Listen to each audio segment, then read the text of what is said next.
Hey guys, and welcome back to my channel, and if you're new here then welcome. So today's video I'm going to be discussing my current fitness goals and what I am doing to get there. As I'm filming this, gyms in New South Wales have just opened over the weekend, which is really exciting stuff. I haven't actually been there yet, but I'm actually really excited to get back there. I'm still loving workouts at home, and I reckon I could still do it at home for a while. I'm lucky that I had some equipment beforehand, but I'm just kind of excited for the whole vibe of the gym and to really push myself. I love the gym environment. I'm super excited to get back, and I also had some pretty big goals. During isolation, I wasn't putting too much pressure on myself to have structured goals. I was just trying to exercise 4 to 5 times a week. I wasn't tracking my food really much at all. I would say once a week, maybe once a fortnight. And even then, if I did track, it was mainly for my protein. And if I'm being honest, I wasn't really consistent with my protein. I think the whole COVID thing kind of rocked us all, and we all had to take a step back from our goals. So now that the gyms are reopening and the world is kind of starting to go back to normal, I'm excited to have those structured goals again and really start to work towards things. The past 3 weeks, I actually have only trained once a week. I injured my back about 1.5 years ago, and I still don't know what is wrong with it. And since going back to work, it has been very bad, like to the point where it's so bad I struggle to walk a lot of the time. So it kind of set me back a little bit, and to be honest, I'm a little bit bummed about it. It's been 1.5 years, and I've honestly seen no improvement in my back. It's gotten worse. I did go to physio, and they said that it was a muscle imbalance, that my glutes were weaker than my back muscles, so my back was doing all of the work. But the whole reason that I hurt my back was because I was dropped on my back, and a muscle imbalance doesn't explain the fact that when I was dropped on my back, I had a shooting pain up my back, and ever since then it's been bad.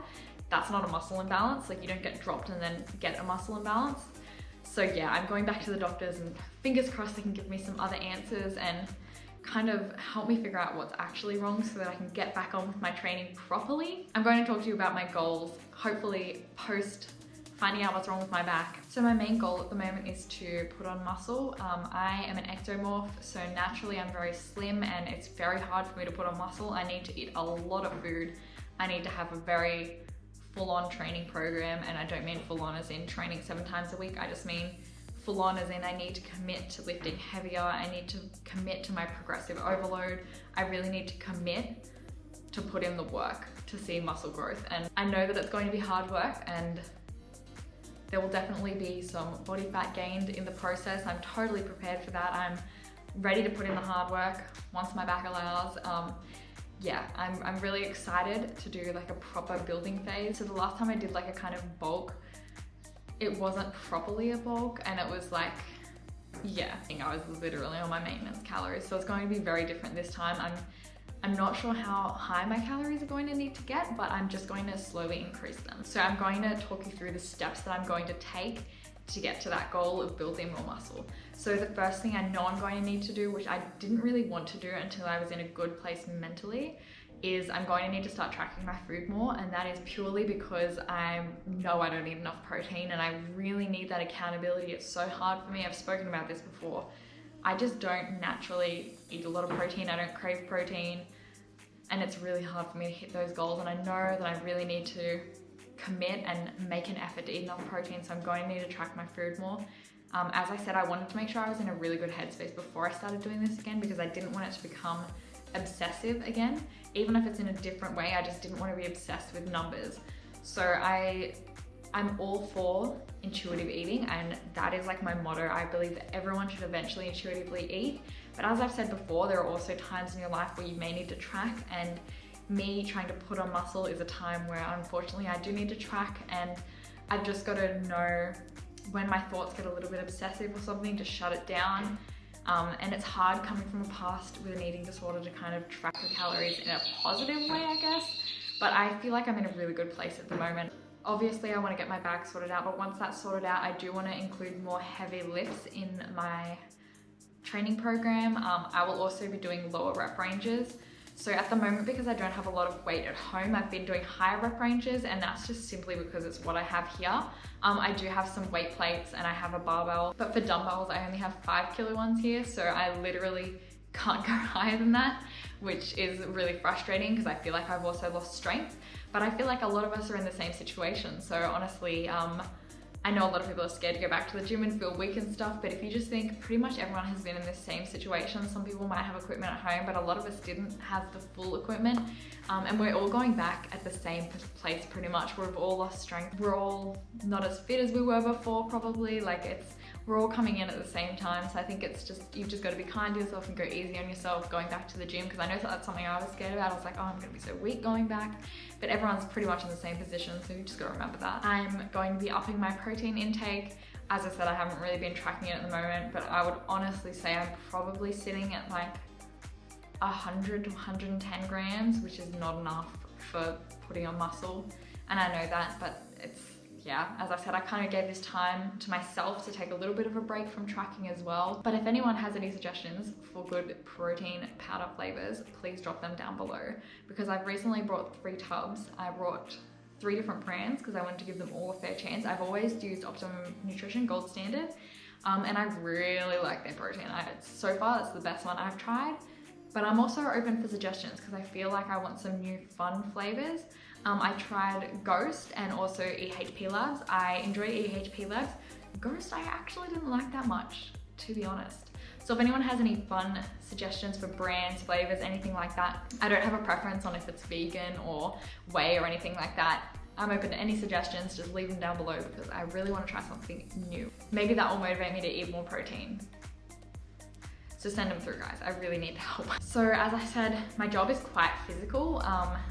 Not in the sense of like I'm moving heavy stuff all the time, but my job is in inventory. So I work with the stock. So I'm lifting stock boxes. Sometimes we get up to 100 boxes a day and I have to move all of those boxes, which is also probably why my back is messed up.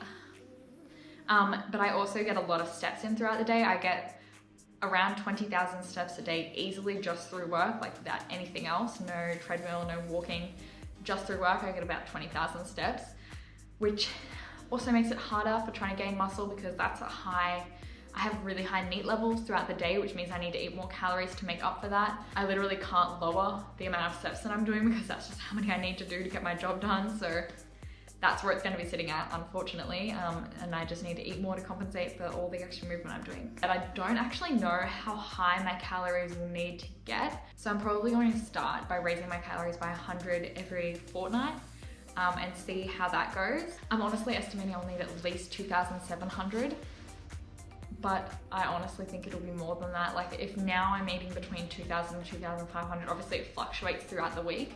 I just want to have a consistent number that I eat for mostly throughout the week, just because anything over the 2,500, or I guess on some days it's going to be less. Some days I only feel like eating 2,000. It will be me kind of forcing myself to eat more food. I really want to start tracking my calories every day for a week, just to see, because as I said, it's between 2,000 and 2,500, but that's for me tracking 3 days. So it can vary so much throughout the week and everything. So I want to track for a whole solid week so I can get a general average number of what I'm eating at the moment, because I'm not putting on weight at the moment. So I'm eating around my maintenance. I'm happy eating this much. I don't go to bed full. I don't go to bed hungry. I'm at a really good level. So I just want to track my calories for a whole week so that I know where I'm sitting at, and that way I can figure out how much I need to increase it, hopefully. And as I said, I'll just start by increasing it 100 every fortnight. I don't really want to be weighing myself very regularly because that's still something that's a little bit triggering for me. So I would rather stay away from weighing myself very often. I might weigh myself maybe once a week, maybe once a fortnight, but something I'm definitely going to start doing is doing check-in photos and videos once a week. Even if the scale changes because of water weight or something like that, photos and videos won't lie to you, and you'll be able to see progress in photos and videos. So I think that that is the best way for me to track it. Another thing I'm going to be doing is tracking all of the weights that I lift in an app, and I use the Strong app. I pay for the subscription so that I can save like workouts. So then I'll do myself a 4-week training block. So at the beginning of each month, I'll decide what my split is gonna look like. I'll decide what days I'm going to do which day is going to be my rest days, and I'll write out my full program for the 4 weeks. And I find it really helpful if I do it at the beginning of the month, and I save all of my workouts into the Strong app beforehand, so that then when I get to the gym, or when I get up and go to my gym in my house, I know what I'm going to do and I have structure and I just literally follow the app.